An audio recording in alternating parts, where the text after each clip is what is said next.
اور پروردگار جل جلالہ نے اپنے محبوب صلی اللہ تعالی علیہ وسلم کے حوالے سے ارشاد فرمایا، یا ایھا النبی، اے غیب کی خبر دینے والے،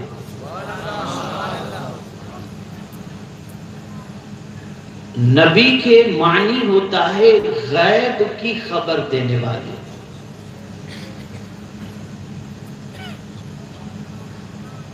انبیاء کرام علیہ السلام کو رب قدیر جل جلالہ نے اس فرش گیتی پر جو بھیجا تو دنیا کو بے خبر رکھنے کے لیے نہیں، باخبر رکھنے کے لیے بھیجا۔ اور وہ خبر کون سی؟ جو غیب کی خبر ہے، جو خبر کوئی نہیں دے سکتا، اللہ کی عطا سے وہ نبی خبر دیتا ہے۔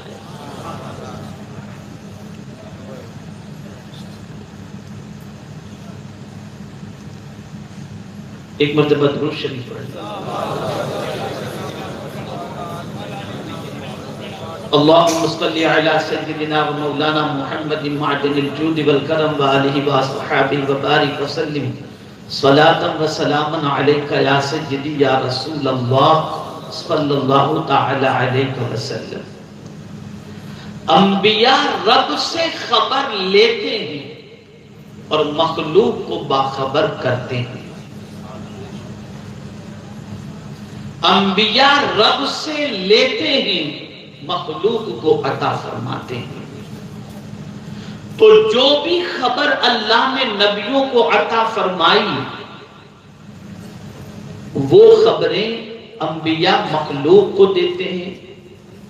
اور میرے پیارے آقا صلی اللہ تعالی علیہ وسلم کے پیارے دیوانوں، غیب کی خبر انبیاء کے علاوہ اللہ کی عطا سے کوئی دوسرا کیسے دے سکتا ہے؟ اسی لیے نبی کا معنی ہی ہوتا ہے غیب کی خبر دینے والا۔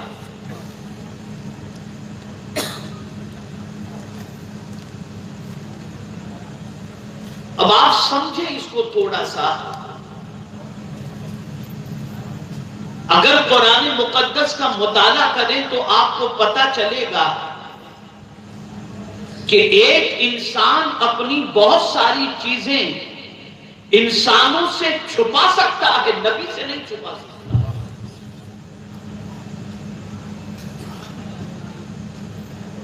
اسی لیے قرآن مقدس میں آپ دیکھیں گے تو پتہ چلے گا کہ انبیاء کرام علیہ السلام کے تذکرے میں یہ بھی ملتا ہے کہ تم گھر میں کیا چھوڑ کر کے آئے ہو وہ بھی اللہ کے نبی بتا دیا کرتے ہیں۔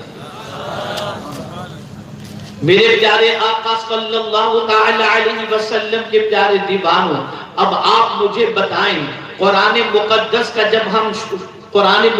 کو جب ہم کھولتے ہیں اور قرآن مقدس کو کھولنے کے بعد جب ہم سورہ بقرہ کی تلاوت کرتے ہیں تو ابتدا ہوتی ہے الف لام میم ذالک الکتاب لا ریب فیہ ھدی للمتقین الذین یؤمنون بالغیب۔ بے شک یہ کتاب ہدایت کی کتاب ہے۔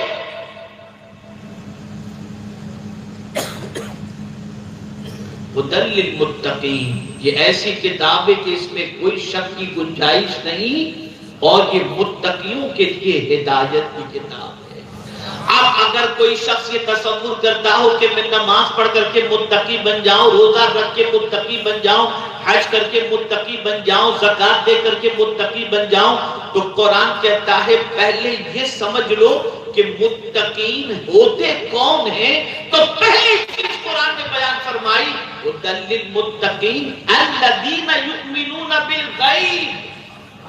متقین وہ ہوتے ہیں جو غیب پر ایمان رکھتے ہیں۔ جنت ہم نے نہیں دیکھی لیکن ایمان ہے۔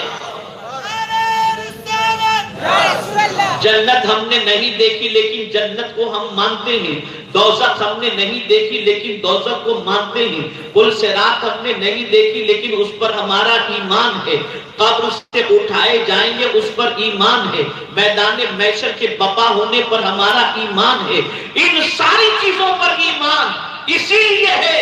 ہم نے یہ ساری چیزیں دیکھی نہیں لیکن ایک دیکھنے والے کے کہنے کا کہا ہم نے مان لیا ہے، اور قرآن مقدس کی اس آیت پر ہم نے ایمان اپنا رکھ لیا ہے۔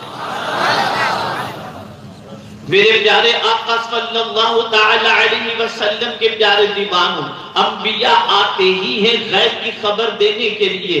میرے پیارے آقا صلی اللہ تعالی علیہ وسلم کے پیارے دیوانوں، اللہ سے زیادہ کوئی چھپا ہوا نہیں ہے، لیکن آپ جانتے ہیں اعلیٰ حضرت عظیم البرکت امام عشق و محبت نے جب رسول اعظم صلی اللہ علیہ وسلم کے علم غیب کا تذکرہ کیا تو یوں کہتے ہیں اور کوئی غیب کیا تم سے نہاں ہو بلا، جب نہ خدا ہی چھپا تم پہ کروڑوں درود کہ اللہ عز و جل جب میرے محبوب آپ سے وہ ہی چھپا نہیں ہے تو اور کوئی چیز آپ سے بھلا کیسے چھپی رہ سکتی ہے۔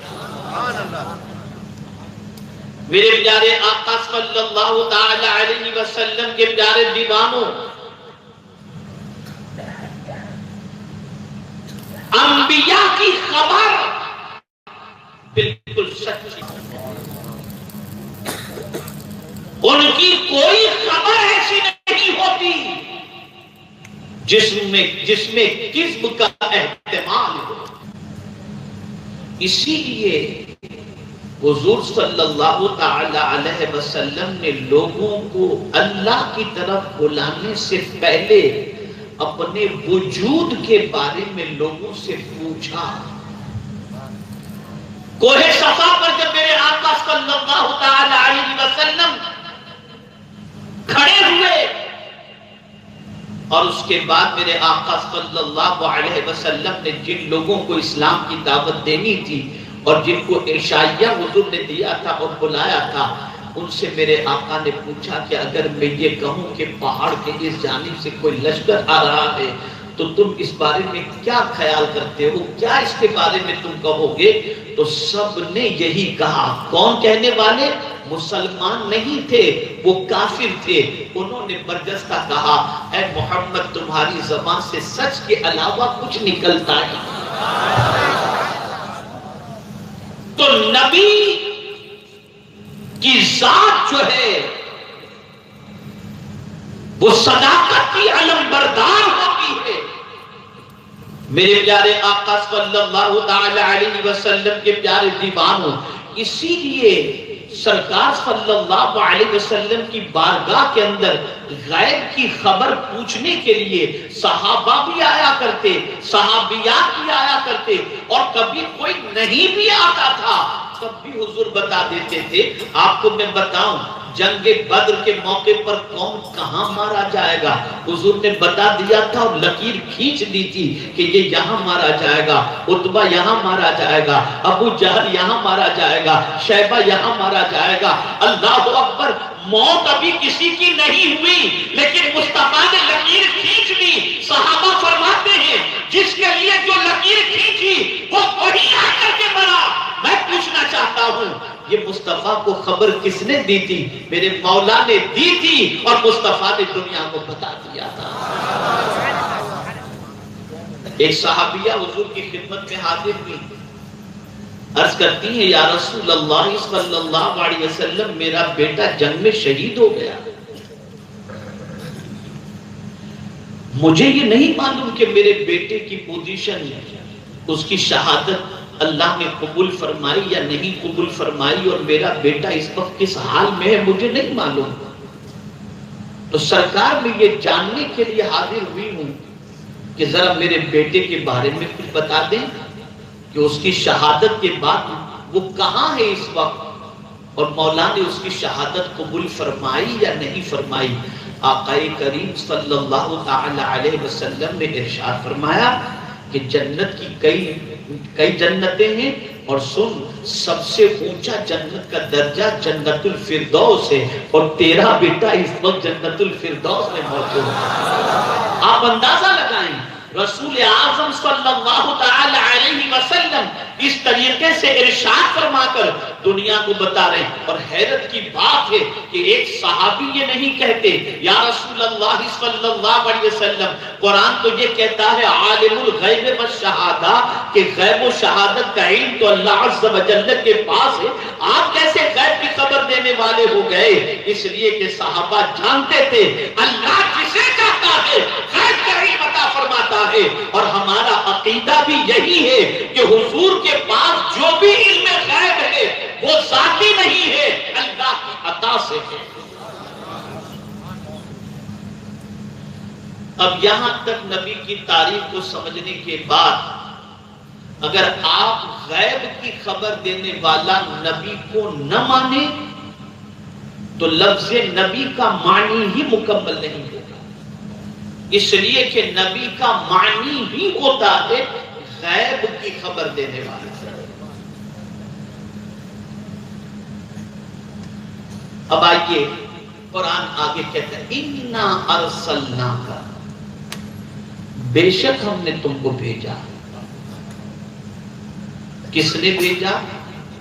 رب نے بھیجا۔ کس کو بھیجا؟ حضور کو بھیجا۔ بھیجنے والی ذات اللہ کی، آنے والی ذات مصطفیٰ جان رحمت صلی اللہ علیہ وسلم کی، آئے خدا کی طرف سے انسانوں کے لیے، مخلوق کے لیے۔ اور یہ یاد رکھیں حضور صلی اللہ تعالی علیہ وسلم صرف انسانوں کے لیے نہیں آئے، بلکہ خود فرماتے ارسلت الی الخلق کافہ، میں سب کی طرف اللہ کا رسول بنا کر بھیجا گیا، سب کے رسول۔ اب یہاں میں تھوڑی سی اصلاح چاہوں گا، تھوڑی سی اصلاح۔ کیوں بھیجا گیا رسول کو؟ اس کے کئی مقاصد قرآن میں بیان کیے گئے۔ هو الذی ارسل رسولہ بالہدی وما ارسلناک الا رحمۃ للعالمین وما ارسلنا من رسول الا لیطاع باذن اللہ۔ اس طریقے سے ارسال کے حوالے سے کئی آیتیں موجود ہیں، لیکن میں ان ساری آیتوں کی طرف آپ کی توجہ کو مبذول کرانے کی بجائے مجھے ارسال سے متعلق ایک آیت یاد آ رہی ہے، میں اس پر آپ کی توجہ چاہوں گا۔ وَمَا أَرْسَلْنَا بِالرَّسُولِ إِلَّا لِيُطَاعَ بِإِذْنِ اللَّهِ، ہم نے رسول بھیجا رسولوں میں سے تاکہ اللہ کے حکم سے اس کی اطاعت کی جائے۔ رسول اس لیے آئے اور اللہ نے رسول کو اس لیے بھیجا تاکہ ہم رسول کی بات مانیں اور رسول کی اطاعت کریں۔ تو رسول کے آنے کے کئی مقاصد میں سے ایک مقصد یہ بھی ہے کہ ہم رسول کی اطاعت کریں۔ اب یہ میں آپ کی توجہ چاہوں گا، حضور انسانوں کے بھی رسول، جانوروں کے بھی رسول، چرند کے رسول، پرند کے رسول، درخت کے رسول، سورج کے رسول، چاند کے رسول، پتھر کے رسول، پانی کے رسول، ذرے کے رسول، آفتاب کے رسول، سب کے رسول، حضور سب کے رسول۔ اور رسول اس لیے بھیجے گئے تاکہ رسول کی اطاعت کی جائے۔ مسلمانوں، میری قوم کی بچیوں، غور سے سنو، ہر مخلوق جانتی ہے کہ حضور ہمارے رسول ہیں، اور رسول کو بھیجنے کا مقصد ہے کہ رسول کی اطاعت کی جائے۔ لیکن جب میں مصطفیٰ جان رحمت صلی اللہ علیہ وسلم کی حیات طیبہ پڑھتا ہوں تو میری عقل دنگ رہ جاتی ہے کہ جتنی بھی مخلوق اللہ نے پیدا فرمائی، ان ساری مخلوق میں سے حضور کسی مخلوق کے لیے مجھے روتے دکھائی نہیں دیتے۔ نہ کبھی زمین کے لیے حضور روئے، نہ کبھی آسمان کے لیے حضور روئے، نہ کبھی چاند کے لیے حضور روئے، نہ کبھی سورج کے لیے حضور روئے، نہ کبھی درخت کے لیے حضور روئے، نہ کبھی پتھر کے لیے حضور روئے، نہ کبھی دریا کے لیے حضور روئے، نہ کبھی چاند کے لیے حضور روئے، نہ کبھی سورج کے لیے حضور روئے۔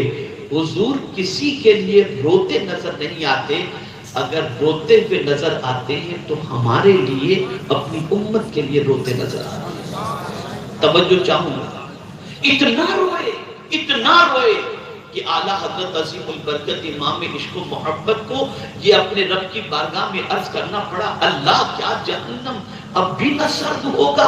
رو رو کے مصطفیٰ نے دریا بہا دیا۔ سرکار اتنا روئے کہ آنسوں کا دریا بہا دیا، لیکن کس کے لیے روئے؟ دیگر مخلوق کے لیے نہیں، اپنی امت کے لیے۔ لیکن میں آپ سے پوچھنا چاہتا ہوں، سورج کے لیے حضور نہیں روئے، لیکن سورج حضور کی بات مانتا ہے۔ اشارہ کر دیا تو ڈوبا ہوا سورج پلٹ کر کے آ گیا۔ چاند کے لیے حضور نہیں روئے، اشارہ کیا تو چاند نے اپنا سینہ چاک کر دیا۔ درخت کے لیے حضور نہیں روئے، حکم فرما دیا تو دوڑتا ہوا حضور کی بارگاہ میں آ گیا۔ پتھر کے لیے حضور نہیں روئے، لیکن حکم دیا تو کلمہ پڑھنا شروع کر دیا۔ آپ ذرا اندازہ لگائیں، زمین کے لیے حضور نہیں روئے، لیکن زمین کو حکم دیا تو سراہا کو پکڑ لیا۔ میں حیران ہوں یا اللہ، جس کے لیے حضور نہیں روئے وہ تو حضور کی بات مان رہے ہیں، اور جس کے لیے مصطفیٰ پوری رات روتے رہے، آج وہ امت حضور کی بات نہیں مانتے۔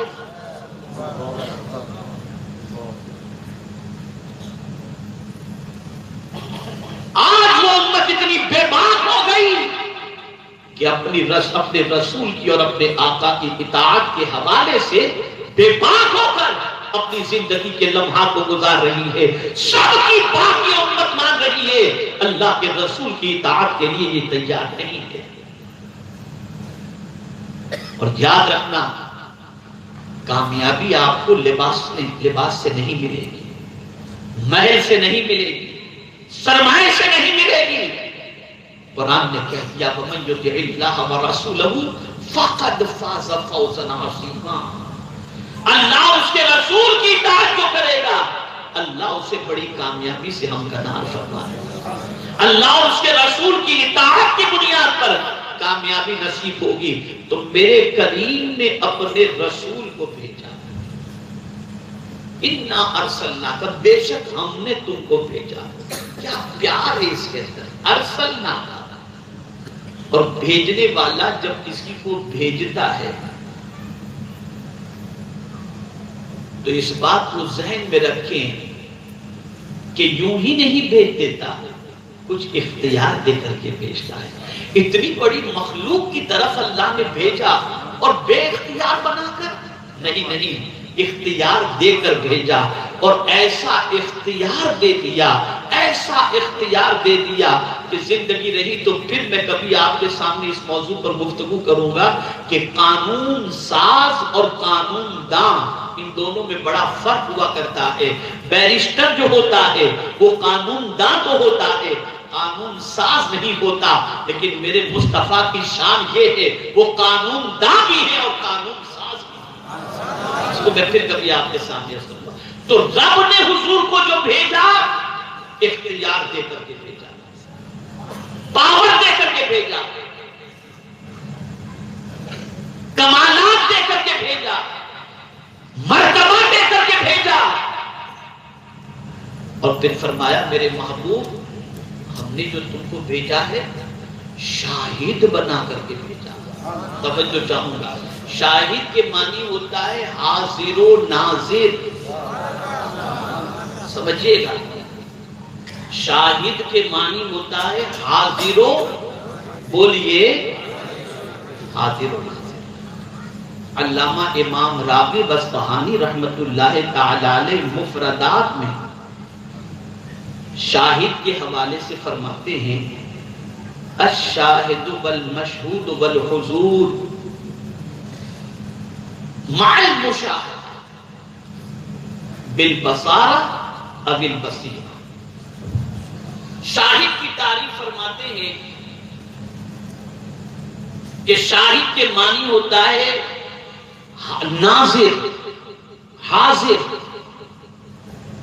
دل کی آنکھ سے بھی دیکھنے والا اور ماتھے کی آنکھ سے بھی دیکھنے والا، اور حاضر میرے پیارے آقا صلی اللہ تعالی علیہ وسلم کے پیارے دیوانوں، میں آپ سے پوچھنا چاہوں گا، رسول گرامی وقار صلی اللہ تعالی علیہ وسلم کو میرے کریم نے شاہد بنا کر کے بھیجا، اللہ اللہ، رسول اعظم صلی اللہ علیہ وسلم حاضر بھی ہیں اور آقا کریم صلی اللہ علیہ وسلم ناظر بھی ہیں۔ اب میں آپ کو دلیل کی روشنی میں بتاؤں تاکہ آپ بہت اچھی طریقے سے سمجھ سکیں۔ میرے پیارے آقا صلی اللہ تعالی علیہ وسلم کے پیارے دیوانوں، قیامت کے دن، یہ قرآن کی آیت سے کوٹ کروں گا،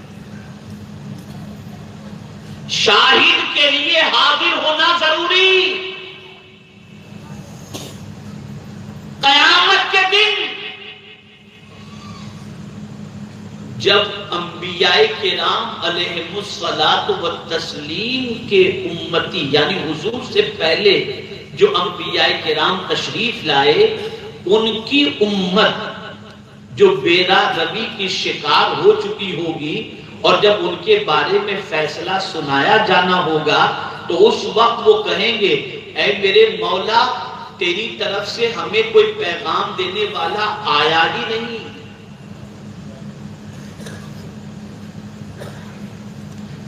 غور سے سنیے، انبیاء کرام علیہ السلام کے امتی، رسول اعظم سے پہلے جتنے نبی تشریف لائے، ان کی امت قیامت کے دن اللہ کی بارگاہ میں عرض کرے گی کہ ہم تک کوئی اللہ کا پیغام پہنچانے والا آیا ہی نہیں۔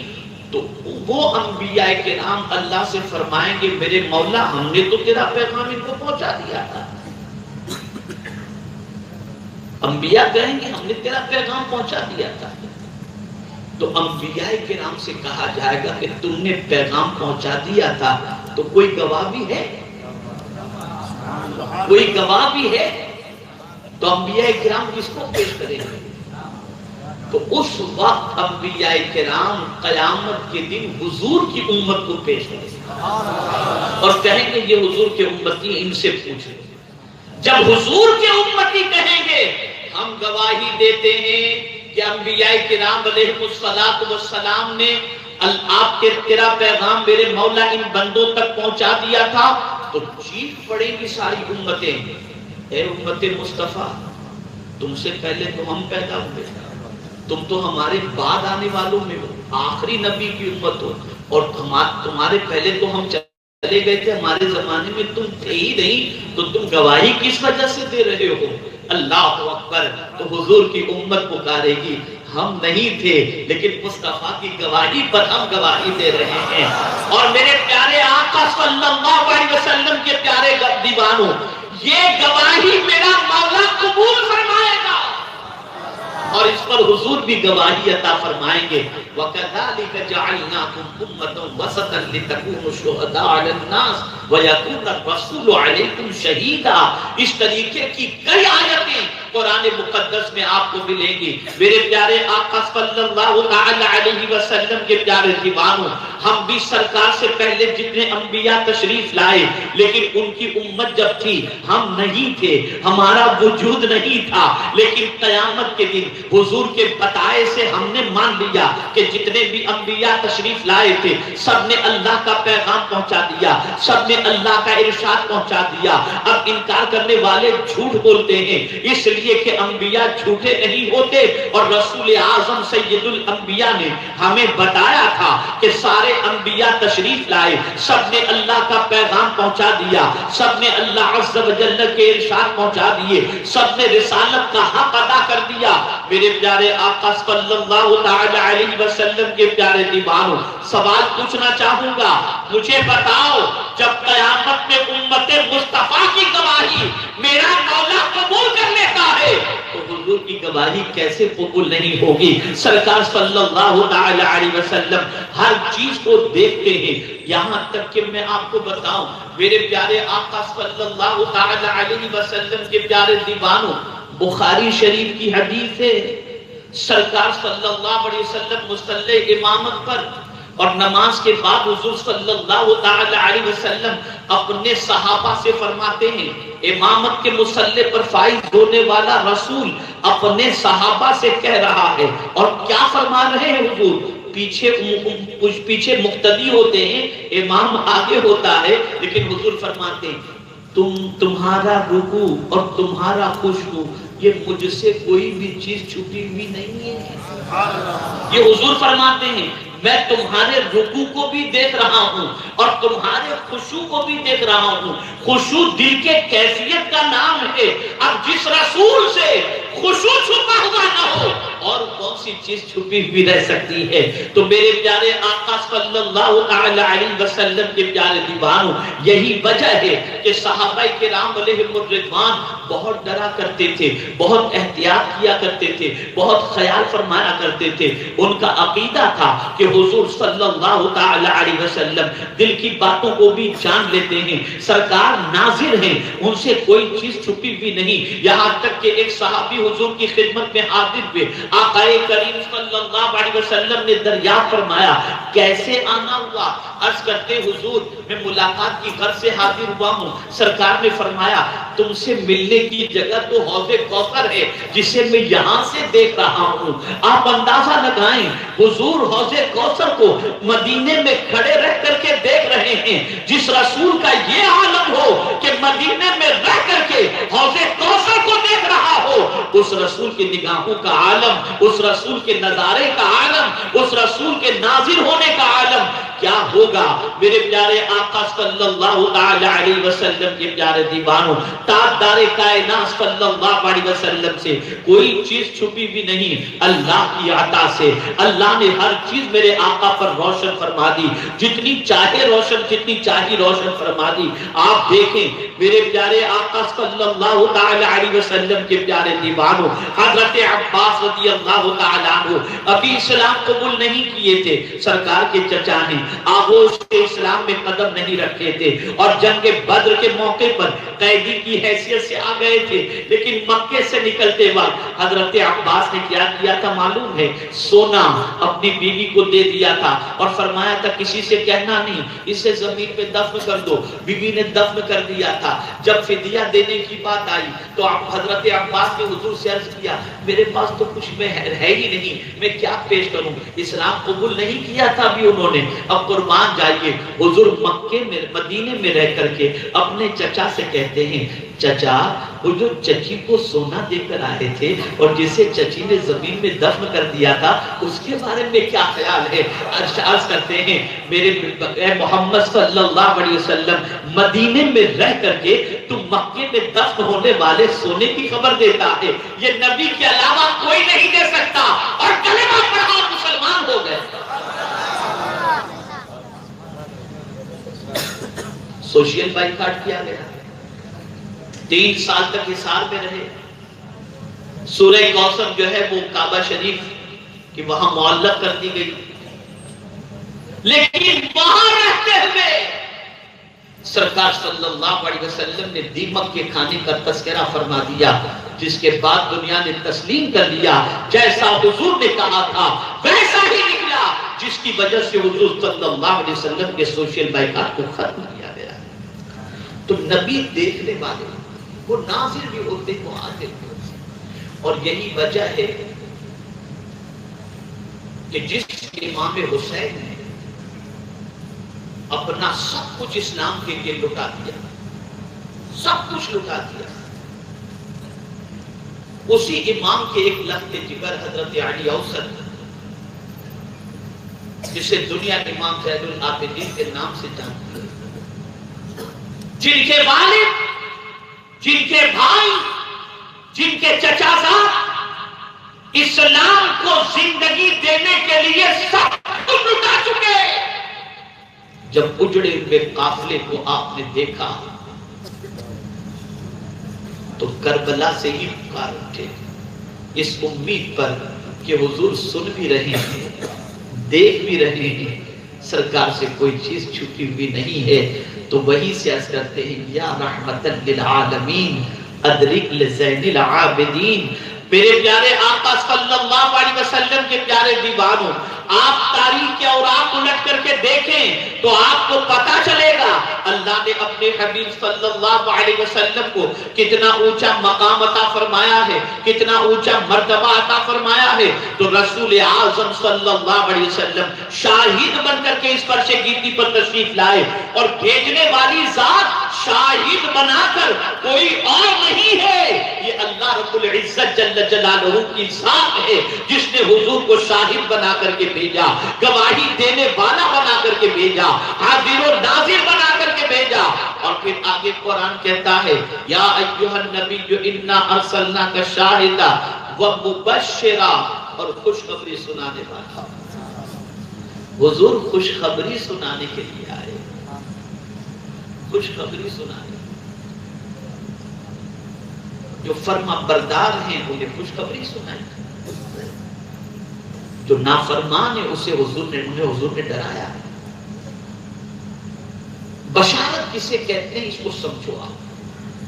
بشارت اس خبر کو کہتے ہیں جس کی وجہ سے دل میں خوشی دوڑ جائے، اسے کہتے ہیں بشارت۔ تو اللہ نے حضور صلی اللہ علیہ وسلم کو خوشخبری سنانے والا بنا کر کے بھیجا۔ اور سناتے ہیں تو کیسی سناتے ہیں؟ ایک ہی نشست کے اندر 10 صحابہ کو جنت کی خوشخبری سناتے، اسی لیے کہتے ہیں عشرہ مبشرہ۔ وہ 10 صحابہ جن کو سرکار صلی اللہ علیہ وسلم نے جنت کی خوشخبری سنائی، آپ اندازہ لگائیں اس خوشخبری کو سننے کے بعد سب کے سینے کے اندر خوشی کی لہر دوڑ گئی۔ اور صرف اسی پر حضور نے اکتفا نہیں کیا، غور سے سننا، غور سے سننا۔ ایک مرتبہ حضور ارشاد فرما رہے تھے قیامت کے دن 70,000 لوگ ایسے ہوں گے جو بغیر حساب و کتاب کے جنت میں داخل ہوں گے، اور ان میں سے ہر ایک ایسا ہوگا جس کے 70,000 جنت میں چلے جائیں۔ ایک صحابی کھڑے ہوئے، سرکار دعا فرمائیں کہ ان میں سے میں بھی ہو جاؤں۔ ایک صحابی کھڑے ہوئے عرض کرتے دعا کرے کہ حضور ان میں سے میں ہو جاؤں۔ سرکار نے فرمایا انت منہم، تم انہی میں سے ہو، انت منہم، تم انہی میں سے ہو۔ ابھی وہ صحابی بیٹھے گئے، دوسرے صحابی کھڑے ہوئے، سرکار میرے لیے بھی فرما دیں۔ سرکار نے فرمایا سبق کا اوکاشا، تم سے پہلے اوکاشا آگے نکل گئے، یعنی تم یکے بعد دیگرے سب کھڑے ہو جاؤ گے، اوکاشا تم سے پہلے سب تک لے گئے، آگے نکل گئے، یعنی انہوں نے مانگا دے دیا۔ اب میں آپ سے پوچھنا چاہتا ہوں جو محتاج ہو کسی کو جنت دے سکتا ہے؟ اب حدیث کے اندر یہ چیز موجود ہے کہ سرکار نے یہ فرمایا، سرکار نے جنت بانٹی ہے۔ ارے تم کو یہ بھی نہیں سمجھ میں آتا تو میں تھوڑا سا اور سمجھاتا ہوں۔ مدینے جاتے ہو تو ریاض الجنہ میں کیوں 2 رکعت پڑھنے کے لیے پریشان ہوتے ہو؟ مجھے قرآن سے کوئی آیت بتا دو کہ اتنے سے ٹکڑے کے قرآن میں کہیں جنت کا ٹکڑا بتایا، بتا دو کہیں قرآن کی کسی آیت سے۔ تو تم کہو گے نہیں اس کو حضور نے جنت کا ٹکڑا، تو نادان جو اتنا مختار ہو کے زمین کے ٹکڑے کو جنتی بنا دے، کیا وہ اپنے غلاموں کو جنتی نہیں بنا سکتا؟ زمین کے ٹکڑے کے بارے میں فرما دیا، حکومت آج کسی کی بھی ہو، لیکن حدیث وہاں پر آج بھی لکھی ہوئی ہے کہ میرے گھر اور منبر کے درمیان کی جگہ یہ ریاض الجنہ ہے۔ پتا چلا میرے پیارے آقا صلی اللہ علیہ وسلم محتاج بن کر کے نہیں آئے، مختار بن کر کے آئے ہیں۔ اور اگر کوئی کہتا ہو یہ حدیث لائے کہ سرکار نے تو خاتون جنت سے فرمایا کہ بیٹی قیامت میں تمہیں کام نہیں آؤں گا، تمہارے اعمال تمہیں کام آئیں گے، میں کہتا ہوں یہ کب کہا گیا، کب کی روایت ہے، اور اس کے بعد حضور نے کب فرمایا؟ ذرا اس کو پڑھو تو صحیح، جاہلوں کی طرف بات تو نہ کرو۔ جس رسول کی بات تو اپنی جگہ پر، حضور فرمائیں تم اپنے مدرسوں کے جلسے کے اندر یہ کہو کہ حافظ قرآن ہمارے مدرسے میں بنتے ہیں، ہمارے دارالعلوم میں عالم بنتے ہیں، ہمارے دارالعلوم کو چندہ دو۔ کیوں بھائی چندہ دو؟ ارے تم کو نہیں معلوم ہے خاص حافظ قرآن 10 لوگوں کو جنت میں لے کر کے جائے گا۔ ارے نادان، جب ایک حافظ 10 کو جنت میں لے جا سکتا ہے تو جس پر قرآن نازل ہوا وہ مصطفیٰ بھجانے کتنوں کو جنت میں لے کر چلا جائے، اور ان کے بارے میں تم کہتے ہو یہ کیسی سوچ ہے، یہ کیسا عقیدہ ہے؟ کہاں سے یہ عقیدہ تمہیں پلایا گیا؟ کس نے تمہیں یہ سمجھایا؟ اس نبی کا کلمہ پڑھتے ہو نبی کو معاذ اسے کوئی اختیار نہیں، اور تمہیں پورے قرآن میں کیا صرف ایک ہی آیت ہے انما انا بشر مثلکم۔ اب یہاں میں اس کی وضاحت کروں، یہ انما انا بشر مثلکم تھوڑی سی وضاحت کروں۔ نبی ابراہیم علیہ السلام جب نمرود سے مکالمہ ہوا، بات چیت ہوتی رہی، اس نے خدائی کا دعویٰ کیا، تو حضرت ابراہیم علیہ السلام نے فرمایا وَإِذَا مَرِضْتُ فَهُوَ يَشْفِينِ، میرا رب تو وہ ہے کہ جب میں بیمار ہوتا ہوں تو وہ مجھے شفا عطا فرماتا ہے، میرا رب وہ ہے جو زندگی عطا فرماتا ہے، موت عطا کرتا ہے۔ تو اس نے ایک قیدی کو بلایا جس پر موت کا حکم صادر ہو چکا تھا، اسے رہا کر دیا، اور جو بے قصور تھا اس کو پھانسی پہ چڑھا دیا اور کہا کہ دیکھو میں بھی زندگی دیتا ہوں، میں بھی موت دیتا ہوں۔ توجہ سے سنیے گا، اب جو حضرت ابراہیم علیہ السلام نے دلیل پیش کی، دلیل ایسی مضبوط تھی، فرمایا یاتی بالشمس من المشرق یاتی بہا من المغرب، میرا رب وہ ہے جو مشرق سے سورج نکالتا ہے اور مغرب میں غروب کرتا ہے، اگر تو خدا ہے تو مغرب سے نکال اور مشرق میں غروب کر۔ فَبُهِتَ الَّذِي كَفَرَ، یہ قرآن کی آیت پیش کرنا، قرآن کہتا ہے کافر مبہوت ہو گئے،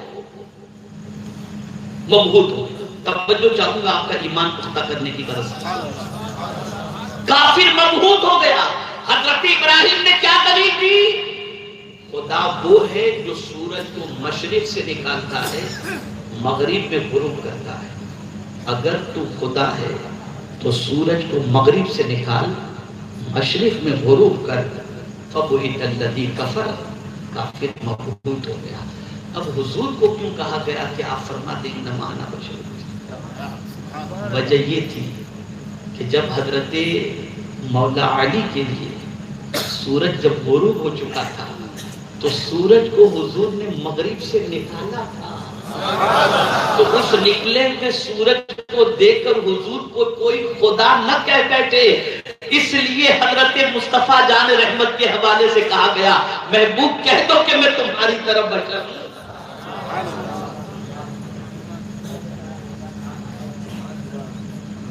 اے رسول اعظم صلی اللہ علیہ وسلم کے دیوانوں، ہماری انگلیوں کے اشارے کا معاملہ تو یہ ہے کہ بیوی کو اشارہ کرے تو گھر چھوڑ کے بھاگ جائے، اور بچے کو اشارہ کرے تو بولے ابا مجھے آپ کے ساتھ نہیں رہنا۔ ہمارے اشارے سے کوئی نہیں کرتا، بلکہ اشارہ کرو تو توہین سمجھتا ہے، لیکن زمین سے اشارہ حضور کر رہے ہیں، اور سورج پلٹ، اچھا دیکھیے حضور نے حکم نہیں فرمایا سورج پلٹ جا، اشارہ فرمایا، اور سورج مصطفیٰ کے اشارے سمجھ بھی رہا ہے کہ حضور کیا چاہتے ہیں، پلٹ کر کے آتے ہیں۔ ہم کسی کی مثال دیتے ہیں، کسی کا چہرہ بہت چمکیلا ہو تو کہتے ہیں اس کا چہرہ تو 14ویں کے چاند جیسا لگتا ہے، لیکن اب چاند کو حضور نے فرمایا اشارہ کیا، سینہ چیر دیا۔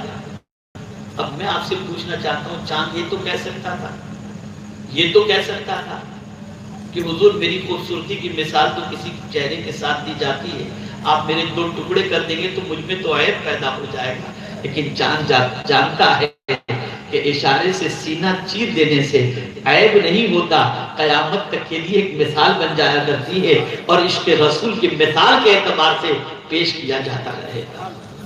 اب رب نے بھی نہیں فرمایا محبوب اتنا حسین چاند میں نے بنایا تو نے اس کو چیر دیا، میں نے سورج غروب کر دیا تو نے باہر نکال دیا، نہیں، اس لیے کہ اعلیٰ حضرت کہتے ہیں میں تو مالک ہی کہوں گا، مالک کے حبیب، یعنی محبوب کو محب میں نہیں میرا تیرا، محبوب و محب میں میرا تیرا نہیں ہوتا، جو تیری مرضی محبوب وہی ہماری مرضی، جو محبوب کی مرضی وہی رب کی مرضی۔ میرے پیارے آقا صلی اللہ تعالی علیہ وسلم کے پیارے دیوانوں، تو آقا کریم صلی اللہ تعالی علیہ وسلم خوشخبری سنانے والے بن کر کے جلوہ گر ہوئے۔ میرے آقا صلی اللہ علیہ وسلم نے خوشخبریاں سنائیں۔ آقا کریم صلی اللہ علیہ وسلم نے اپنے ماننے والوں کو، اپنے غلاموں کو، اپنے فرما برداروں کو آقا کریم صلی اللہ علیہ وسلم نے بشارت سنائی، اور سب نے حضور صلی اللہ علیہ وسلم کی بشارت کو تسلیم کیا، لبیک کہا۔ کسی نے یہ نہیں کہا کہ آقا کریم صلی اللہ علیہ وسلم جو فرماتے ہیں ویسا نہیں ہوگا، سب نے دل و جان سے تسلیم کیا۔ اور اسی طریقے سے قرآن مقدس میں رب قدیر جل جلالہ نے اپنے پیارے حبیب صلی اللہ علیہ وسلم کی چوتھی صفت بیان فرمائی، وَنَذِيرًا، کہ یہ محبوب ڈرانے والا بن کر کے جلوہ گر ہوا ہے۔ اللہ اکبر۔ یہاں میں آپ کو بتاؤں، قرآن مقدس میں ڈرانے کے حوالے سے کئی اعتبار سے تذکرے ملتے ہیں۔ قرآن بھی ڈرانے کے لیے آیا، اور ایک کو ڈرانے کے لیے نہیں، سارے عالم کو، اور حضور بھی ڈرانے کے لیے تشریف لائے۔ جن کے سینے میں اسلام کی دولت نہیں ہے انہیں جہنم سے ڈرایا، انہیں اللہ سے ڈرایا، انہیں اللہ کے عذاب سے ڈرایا، اللہ کے قہر سے ڈرایا، اللہ کے غضب سے ڈرایا۔ میرے پیارے آقا صلی اللہ تعالی علیہ وسلم کے پیارے دیواروں، یہی وجہ ہے کہ سورہ فرقان کی ابتدائی آیت میں پروردگار نے فرمایا، تبارک الذی نزل الفرقان علی عبدہ لیکون للعالمین نذیرا۔ یہاں قرآن کے بارے میں فرمایا گیا کہ یہ قرآن جو ہے یہ اللہ عز و جل نے حضور پر نازل فرمایا تاکہ سارے عالم کو حضور اس قرآن سے ڈرائیں۔ میرے پیارے آقا صلی اللہ علیہ وسلم کے پیارے دیوانوں، آقا کریم صلی اللہ تعالی علیہ وسلم نے سب سے پہلے جب ڈرانے کے لیے فرمایا گیا تو فرمایا گیا وَأَنذِرْ عَشِيرَتَكَ الْأَقْرَبِينَ، اپنے گھر والوں کو ڈراؤ، اپنے خاندان والوں کو ڈراؤ، اپنے اقربا کو ڈراؤ۔ آقا کریم صلی اللہ تعالی علیہ وسلم نے اپنے گھر والوں کو ڈرایا، اپنے خاندان والوں کو ڈرایا، فرمایا کلمہ پڑھو گے جنت میں چلے جاؤ گے، اللہ کے عذاب سے بچ جاؤ گے، اللہ عز و جل کے قہر سے بچ جاؤ گے۔ جہنم کی پوزیشن یہ ہے، جہنم کے ایندھن کا عالم یہ ہے، مختلف گناہوں اور مختلف عذاب کے عوض کے اندر، مختلف گناہ کے عوض کے اندر، مختلف برائیوں کے عوض کے اندر ان عذاب کے اندر گرفتار ہو جاؤ گے۔ جب حضور صلی اللہ علیہ وسلم نے اللہ اکبر سچویشن یہ ہوئی، لوگوں کا کلیجہ منہ کو آنے لگا، لوگ رسول اعظم صلی اللہ علیہ وسلم کے ڈرانے کے بعد اللہ کے ڈر کے اندر گرفتار ہوئے۔ جتنوں کو ایمان کی دولت ملنی تھی اللہ انہیں ایمان کی دولت عطا فرمائی، اور اس کے بعد وہ مصطفیٰ جان رحمت صلی اللہ علیہ وسلم کے شہدائی بن کر زندگی گزارتے رہے۔ لیکن جب رسول اعظم صلی اللہ علیہ وسلم کے ڈرانے کی بات سنتے تھے، جب انہیں بھی حضور صلی اللہ علیہ وسلم کبھی کوئی پیغام پہنچاتے تھے، وہ آپ جانتے ہیں صحابہ کا کھانا چھوٹ جاتا تھا، صحابہ کا پینا چھوٹ جاتا تھا، صحابہ کا آرام چھوٹ جاتا تھا، صحابہ کی نیندیں اڑ جایا کرتی تھی، اللہ کے عذاب سے ڈر جاتے تھے۔ اس طریقے سے صحابہ کی زندگی کو سرکار صلی اللہ علیہ وسلم نے بیلنس بنا دیا تھا کہ کسی صحابی کی پوزیشن ایسی نہیں تھی جو اللہ عز و جل کے خوف سے لرزتے نہ ہو، کانپتے نہ ہو، ڈرتے نہ ہو۔ یہی وجہ تو ہے کہ مدینے کی ایک گلی سے جب سیدنا فاروق اعظم گزر رہے تھے اور گھر والوں نے قرآن کی تلاوت کی آواز ان کے کانوں، گھر والوں سے تلاوت کی آواز ان کے کانوں تک پہنچتی ہے، جس میں رب قدیر کا فرمان ان عذاب ربک لواقع، قرآن کی یہ آیت جب حضرت فاروق اعظم نے سنی غش کھا کر کے گر پڑے، بے ہوش ہو گئے۔ پتہ یہ چلا اللہ کے عذاب سے ڈرنا، اللہ کے عذاب سے گھبرانا، اللہ کی پکڑ سے گھبرانا یہ ہر مسلمان کو چاہیے۔ ان بطش ربک لشدید، یہ قرآن کہتا ہے بے شک بہت سخت ہے۔ میرے پیارے آقا صلی اللہ علیہ وسلم کے پیارے دیوانوں، میں پورے یقین کے ساتھ کہتا ہوں جب تک مسلمان کے دل کے اندر اللہ کا ڈر، آخرت کا ڈر، جہنم کا ڈر تھا، مسلمان مسلمان آوارگی سے بچا ہوا تھا، مسلمان بدکرداری سے بچا ہوا تھا، مسلمان میرا روی سے بچا ہوا تھا، لیکن جب سے یہ ڈر نکل گیا آج مسلمان کی زندگی آوارہ بن گئی، آج مسلمان بدکرداری میں ڈوب گیا، آج مسلمان آبادی کی دہلیز پر پہنچ گیا۔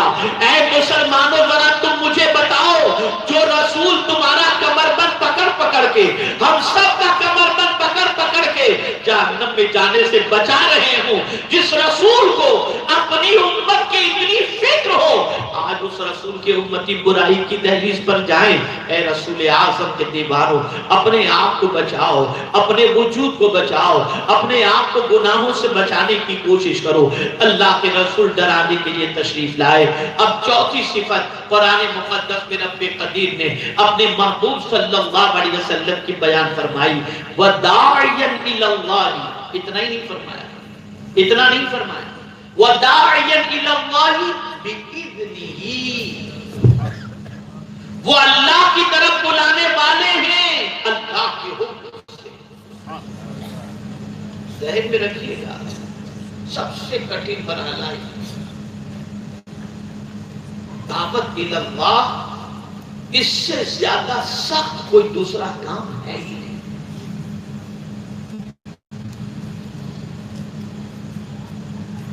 انبیاء کی پوری سیرت اٹھا کر کے دیکھو، اللہ کی طرف بلانے کے عوض میں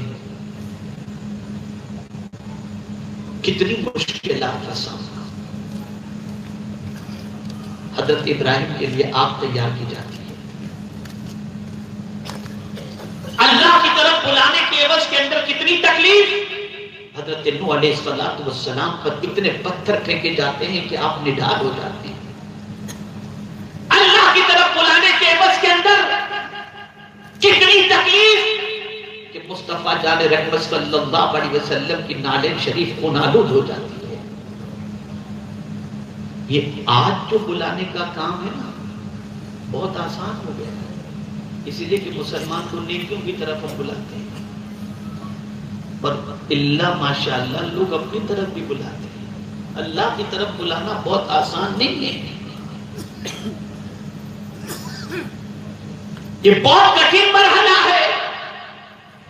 یہ کہہ دینا کہ معبودان باطل کی پرستی چھوڑو اور ایک خدا کی بارگاہ میں سر جھکاؤ، اس کے لیے خون کی ندیوں سے گزرنا پڑتا ہے، آگ کی ندیوں سے گزرنا پڑتا ہے۔ لیکن چونکہ انبیاء کرام علیہ السلام اپنی مرضی سے کوئی کام نہیں کرتے تھے، اللہ کے حکم سے کرتے تھے، اسی لیے قرآن نے کہا بِإِذْنِهِ، اس کے حکم سے اللہ کی طرف بلاتے ہیں۔ تو جس نے حکم دیا وہی سنبھال بھی لیتا ہے۔ جو حکم دیا ہے کہ اللہ کی طرف بلاؤ، تو اب ان سے کہا جاتا ہے تم بلاؤ گے تو اپنے آپ کو اکیلا مت سمجھنا، ہماری نصرت تمہارے ساتھ ہے۔ اسی لیے جب حضرت موسیٰ علیہ السلام اور حضرت ہارون علیہ السلام کو فرعون کی طرف بھیجا گیا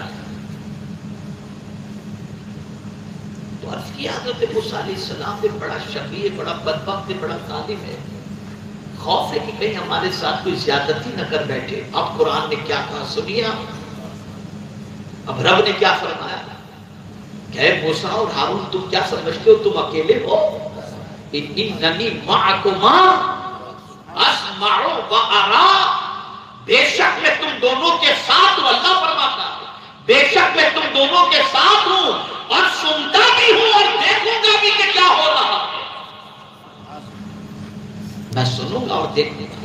یہاں یہ بات سمجھ میں آئی کہ جب تم اللہ کی طرف بلاؤ تو کبھی تنہا خود کو نہ سمجھو، اللہ کی نصرت اپنے ساتھ سمجھو، اللہ کی مدد ساتھ سمجھو۔ اور اگر یہ بات سمجھ میں نہیں آتی تو قرآن کے اس فیصلے کو سنو، ان تنصروا اللہ ینصرکم، اگر تم اللہ کے دین کی مدد کرو گے اللہ تمہاری مدد کرے گا۔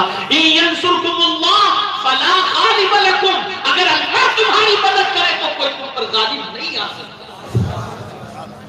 تو انبیاء اپنی مرضی سے کوئی کام کرتے ہی نہیں۔ اب یہاں تھوڑا سا فرق بتا دوں،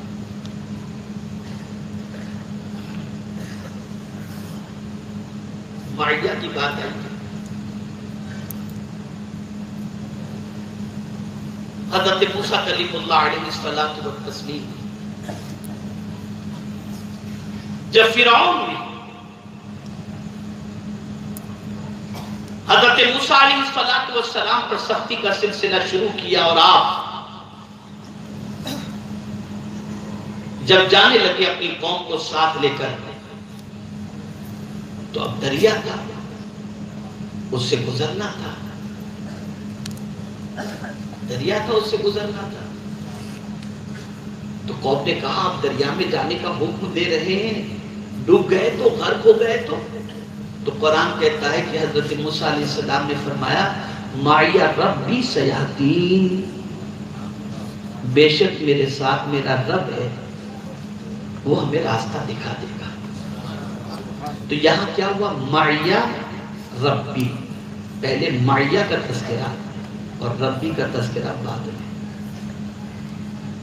لیکن قربان جائیے میرے آقا کی عظمت پر، قربان جائیے غار ثور کے اندر جب حضرت صدیق اکبر نے حضور سے عرض کیا کہ دشمن تھوڑی سی گردن جھکا لیں گے تو ہمیں دیکھ لیں گے، تو انداز مصطفیٰ دیکھیے، یہاں پہلے اپنا ذکر نہیں کرتے، پہلے اللہ کا ذکر کرتے اور کہتے لا تحزن ان اللہ معنا. معیہ بعد میں، ربی پہلے. یہ نہیں فرمایا کہ میرے ساتھ میرا رب ہے، اللہ ہمارے ساتھ پہلے اپنا یہیں سے اعلیٰ حضرت نے مزاج لیا کہ اللہ پہلے ہونا چاہیے بعد میں اسی لیے بسم اللہ کے ترجمے میں اعلیٰ حضرت نے اللہ کو پہلے لیا اور میں کا تذکرہ بعد میں، اس لیے کہ یہ مزاج اعلیٰ حضرت کو حضور کے انداز سے ملا ہے اور حضور کی محبت سے ملا ہے. یہ جب قرآن میں کوئی گوتا لگاتا ہے نا تو یہ سارے اسرار و رموز ملتے ہیں، تب یہ اسرار و رموز ملتے ہیں. تو عرض یہ کر رہا تھا وداعیا الی اللہ بإذنہ، یہ چوتھی صفت ہے. حضور صلی اللہ علیہ وسلم اللہ کے حکم سے اللہ کی طرف بلانے کے لیے تشریف لائے اور بلایا حضور نے، ایسا بلایا، ہزار تکلیفیں حضور نے برداشت کی لیکن لوگوں کو خدا کی بارگاہ میں جھکایا اور ایسا جھکایا صدیاں گزر چکی ہیں اور آج بھی حضور کے غلاموں پر لوگ حضور کے غلاموں کے ہاتھوں پر اسلام قبول کر کے اللہ کی طرف جھکنے والے بنتے چلے جا رہے ہیں. اب پانچویں صفت حضور کی بیان کی گئی وَسِرَاجًا مُنِيرًا، روشن سورج، چمکتا ہوا آفتاب. سراج کہتے ہیں آفتاب.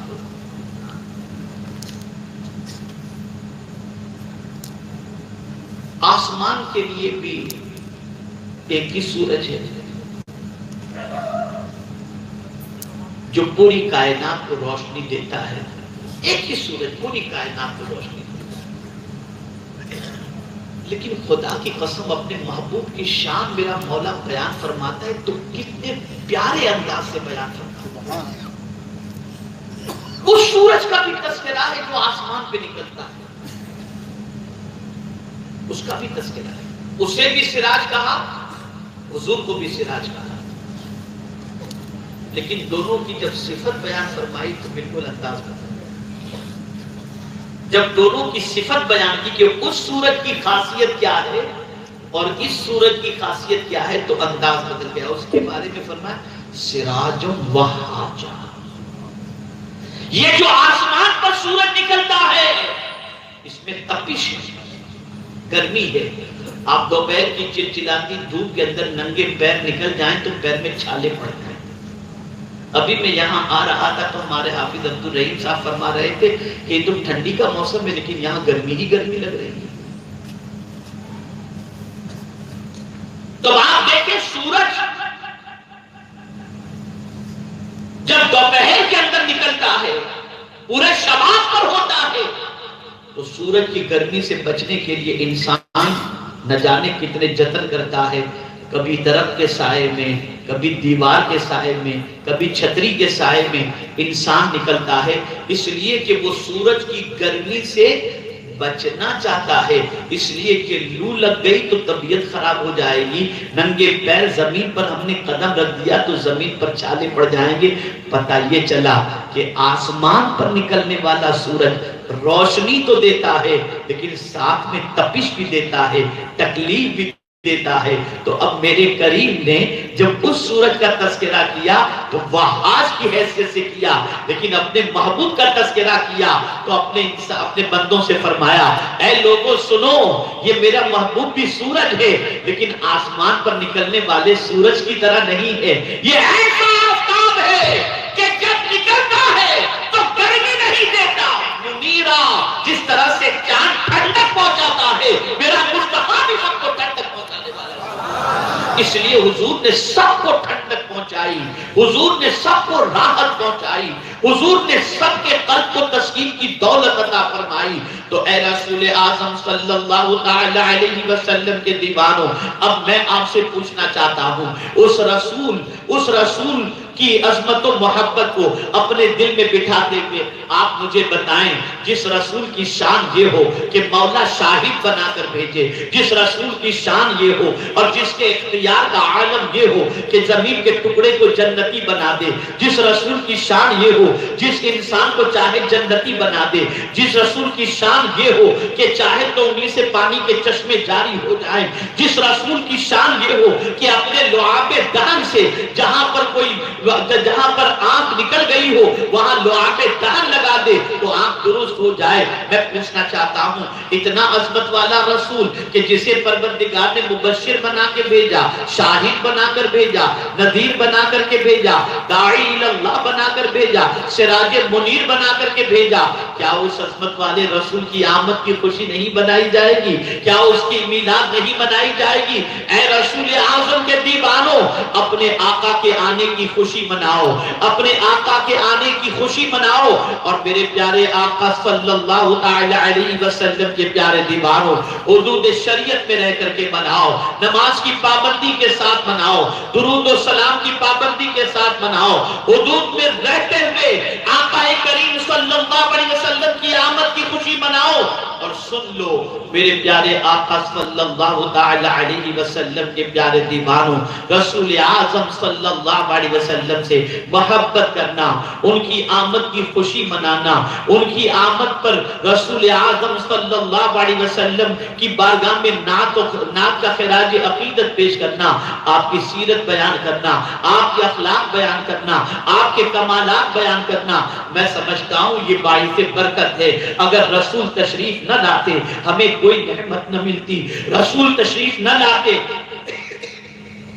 تو نہ زمین ملتی نہ آسمان ملتا، رسول تشریف نہ لاتے تو ہمیں کون بتاتا کہ یہ قرآن اللہ کی کتاب ہے؟ قرآن کا پتہ حضور نے بتایا، رحمان کا پتہ حضور نے بتایا۔ اس لیے سنو، اپنے آقا صلی اللہ علیہ وسلم کی میلاد مناؤ، سرکار صلی اللہ علیہ وسلم کی آمد کی خوشی مناؤ، اور ساتھ ہی ساتھ یہ بھی عرض کروں گا کہ میرے پیارے آقا صلی اللہ تعالی علیہ وسلم کے پیارے دیوانوں، اپنے وجود کو آقا کریم صلی اللہ علیہ وسلم کی سنتوں کا پابند بناؤ، سنتوں کے سانچے میں ڈھالو، اس لیے کہ رسول اعظم صلی اللہ علیہ وسلم کی ہر ادا دنیا میں بھی کامیابی عطا کرے گی اور میدان محشر میں بھی کامیابی عطا کرے گی۔ میرے پیارے آقا صلی اللہ علیہ وسلم کے پیارے دیوانوں، حضور صلی اللہ علیہ وسلم کو معاذ اللہ محض اپنے جیسا بشر نہ سمجھو، یقیناً ان کی آنکھیں تو ضرور تھے لیکن ہم جیسے بشر نہ تھے، ان کی نگاہوں کا عالم یہ تھے، وہ بھید کو جان لیا کرتے تھے۔ کیا یہ سچ نہیں ہے کہ رات چل رہے ہیں اور قبر سے جو ہے عذاب کی آواز آ رہی ہے اور مصطفیٰ پہچان جاتے ہیں؟ حق تو یہ ہے کہ ان قبر کے اندر موجود مردوں کو کس وجہ سے عذاب ہو رہا ہے یہ بھی مصطفیٰ دیکھ رہے ہیں۔ یہ سب حدیث کی کتابوں میں موجود ہے۔ یہ ٹھٹ لگانا کہ معاذ اللہ حضور ہماری طرح تھے، انا للہ و انا الیہ، یہ ہماری تباہی اور بربادی کی سب سے بڑی نشانی ہے۔ یاد رکھو، اب یہاں ایک آخری بات عرض کر کے میں اپنی گفتگو کو ختم کرتا ہوں۔ رسول تو آخرت بلانے کے لیے،